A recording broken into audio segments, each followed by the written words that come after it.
Online loan ആപ്പുകൾ എന്ന് കേട്ടാൽ തന്നെ നമുക്ക് ഒരു ഭയം വേണം. കാരണം അത് കഴുത്തറുക്കുന്ന ബ്ലേഡ് കമ്പനികളെക്കാൾ ക്രൂരമാണ്.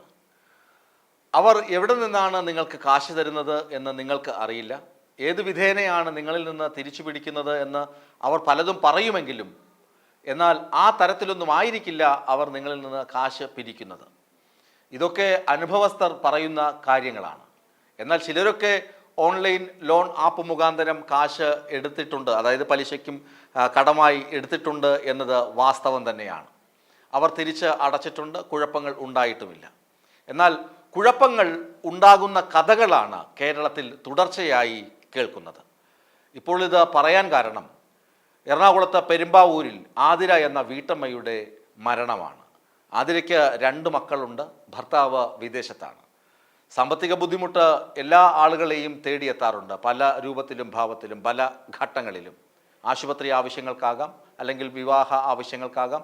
എന്തെങ്കിലും ആവശ്യങ്ങൾക്കൊക്കെ സാമ്പത്തികമായി അത്യാവശ്യമില്ലാത്ത മനുഷ്യർ ചുരുക്കമായിരിക്കും. എല്ലാവരും സമ്പന്നരല്ലല്ലോ. ഈ ആതിരയും ഓൺലൈൻ ലോണ് ശ്രമിച്ചിരുന്നു. ലോണ് ലഭിക്കുക ഈസിയാണ് എന്ന തരത്തിലുള്ള പ്രചരണമാണ് പലപ്പോഴും നടക്കുന്നത്. അതുകൊണ്ട് തന്നെ ഈ വീട്ടമ്മയും ആ ചതിക്കുഴിയിൽ വീണിട്ടുണ്ടാകണം. അങ്ങനെ ഏതോ ആപ്പിലൂടെ ഇവർ ലോണിന് അപേക്ഷിച്ചു. ആ അപേക്ഷ അവർ സ്വീകരിച്ചിരിക്കണം. തുടർന്ന് വന്ന സന്ദേശങ്ങളൊക്കെ ഭീഷണിയുടെ സന്ദേശങ്ങളായിരുന്നു. തുടർന്ന് വന്ന സന്ദേശങ്ങളിൽ ഫോണിലൂടെ നഗ്നചിത്രങ്ങൾ പങ്കുവയ്ക്കും എന്നൊക്കെയുള്ള മെസ്സേജുകൾ വന്നു തുടങ്ങി. ഇത് ഈ യുവതിയെ വല്ലാതെ അലട്ടി.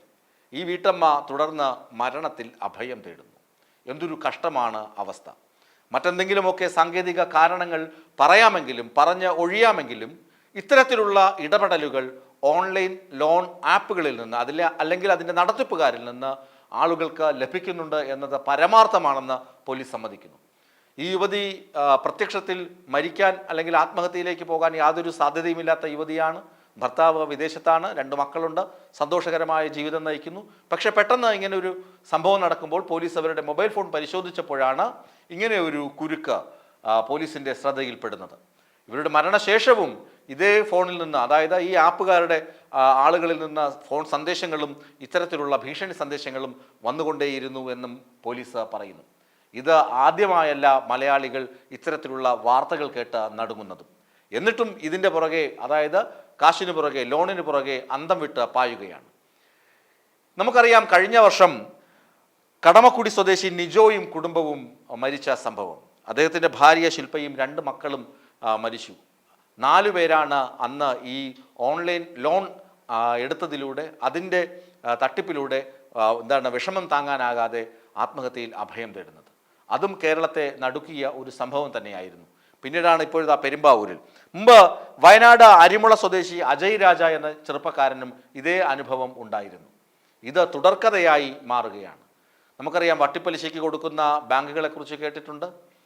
അല്ലെങ്കിൽ പലിശയ്ക്ക് പണം നൽകുന്ന ഈ ആളുകൾ ധാരാളം നമ്മുടെ നാട്ടിലുണ്ട്. അവരെയൊക്കെ ഓപ്പറേഷൻ ബ്ലേഡ് മാഫിയ, അതുപോലൊരു ബ്ലേഡ് മാഫിയയെ പിടിക്കാനുള്ള ഒരു ഓപ്പറേഷനൊക്കെ നടത്തി രമേശ് ചെന്നിത്തല ആഭ്യന്തരമന്ത്രി ആയിരിക്കുന്ന സമയത്ത് അത്തരക്കാരിൽ കുറേ ആളുകളെയൊക്കെ നിയമത്തിന് മുന്നിൽ കൊണ്ടുവരികയും കുറച്ച് നിയന്ത്രണമൊക്കെ ഉണ്ടായിരുന്നു. പക്ഷേ ഈ ഓൺലൈനുകാരെ നിയമത്തിന് മുന്നിൽ കൊണ്ടുവരിക അത്ര എളുപ്പമല്ല.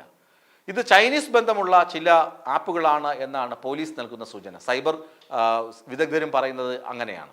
അവർ ചില ഉത്തരേന്ത്യയിലെ സാധാരണക്കാരെ അവരാദ്യം ട്രാപ്പിലാക്കുന്നു, കെണിയിൽപ്പെടുത്തുന്നു. എന്നിട്ട് അവരുടെ അക്കൗണ്ടുകൾ ഉപയോഗിച്ചാണ് ഇതിൻ്റെ ഒറിജിനൽ ആളുകളുടെ, തട്ടിപ്പുകാരുടെ സൂത്രധാരന്മാർ പ്രവർത്തിക്കുന്നത്. അവർക്ക് ഇടനിലയായി നിൽക്കുന്ന ഈ ഉത്തരേന്ത്യയിലെ സാധാരണക്കാർക്ക് കമ്മീഷൻ വ്യവസ്ഥയിൽ കുറച്ച് തുക ലഭിക്കും. ബാക്കിയൊക്കെ മറ്റുള്ള ആളുകൾ കൊണ്ടുപോകും. ഇതാണ് അവസ്ഥ. ഇങ്ങനെ തട്ടിപ്പിൻ്റെ ഒരു ചെയിൻ ആയിട്ടാണ് ഈ ഓൺലൈൻ ലോൺ ആപ്പുകൾ പ്രവർത്തിക്കുന്നത്. ഇതൊക്കെ അറിയാമായിരുന്നിട്ടും സാക്ഷരരായ മലയാളികൾ വീണ്ടും വീണ്ടും ഇതേ അപകടത്തിൽ ചെന്ന് ചാടുന്നുണ്ട്. ഈയാമ്പാറ്റയൊക്കെ ഈ വെളിച്ചത്തിലേക്ക് പറന്നുയർന്ന ചിറക് അറ്റ് മരിച്ചു വീഴുന്നത് പോലെ മനുഷ്യർ, അതായത് മലയാളികൾ, ഇത്തരം ലോൺ ആപ്പുകൾ കണ്ട് അതിൻ്റെ പ്രലോഭനങ്ങളിൽ വീണ് പറന്നു വീഴുകയും അല്ലെങ്കിൽ അതിലേക്ക് ചെന്ന് പോവുകയും അത് ചതിക്കുഴിയാണെന്ന് വളരെ വൈകി മാത്രം മനസ്സിലാക്കുകയും ചെയ്യുന്നു. അത് വളരെ വലിയ വേദനയാണ് സമൂഹത്തിന് നൽകുന്നത്, അല്ലെങ്കിൽ അവരുടെ കുടുംബങ്ങൾക്ക് നൽകുന്നത്. അതുപോലെ തന്നെ ഓൺലൈൻ റമ്മി കളി, ഒരുപാട് പരസ്യങ്ങൾ വരും. ഇത് ഓൺലൈനിൽ ഒരുപാട് ചീറ്റിംഗ് ഇങ്ങനെ നടക്കുന്നുണ്ട്. ഓൺലൈൻ റമ്മിയുണ്ട്, അത് ഓൺലൈൻ ഗെയിമുകളുണ്ട്. ഇതിലൊക്കെ ചതിക്കുഴികൾ ധാരാളമുണ്ട്.